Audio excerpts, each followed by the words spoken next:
윤석열 대통령 오늘 빽빽한 재판 일정을 소화했습니다. 오전에는 서울중앙지법에서 내란 혐의 첫 형사 재판이 열렸고요.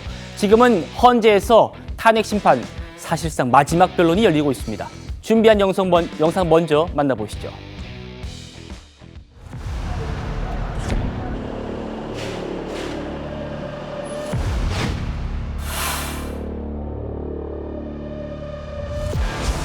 구속 취소 신문 어떤 점 강조하셨습니까?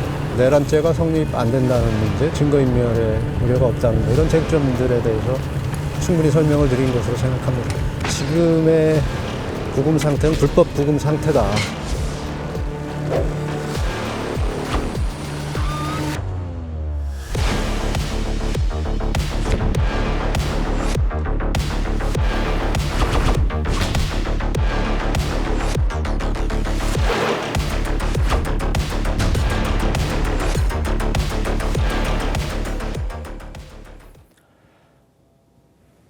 오늘부터 형사재판이 시작되고 또 구속 취소 신문도 잡혀 있으니까 탄핵 심판기일 좀 연기해 주십시오. 이런 요청을 헌법재판소가 받아들이지 않으면서 대통령 보시는 것처럼 오늘 종일 오전 10시부터 종일 2개 재판 일정을 소화했습니다.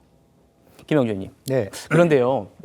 대통령이 헌재에 도착을 점심 전에 했고 헌재에서 점심 식사도 했고 그런데 한덕수 총리, 오늘 첫 증인이었거든요. 한덕수 총리가 나오기 전에 헌법재판소 재판정에 대통령이 들어가기 4분 만에 퇴정을 했답니다. 네. 이건 어떻게 해석해야 될까요? 글쎄요, 사실은 뭐 10차 변론기일에 대통령이 못 나오시겠다고 얘기했는데 또 나오신 것도 좀 저희 예상 외의 부분입니다. 어쨌든 헌재가 대통령의 그런 일정을 고려해서 1시간 연기를 했죠. 아무래도 한덕수 총리가 최근에 여러 가지 언론 속에서 나타나는 분위기는 대체로 대통령의 계엄에 대해서 적법하지 않았다. 혹은 일부는 처음에 뭐 6명 불렀기 때문에 국무회의를 할 생각이 없었다. 내가 굉장히 뜯어말렸다. 뭐 하는, 그리고 또 그런데도 불구하고 했기 때문에 이와 같은 국민들의 어려움이 있다. 이러한 발언을 해서 결과적으로는 대통령 면전에서 굉장히 대통령의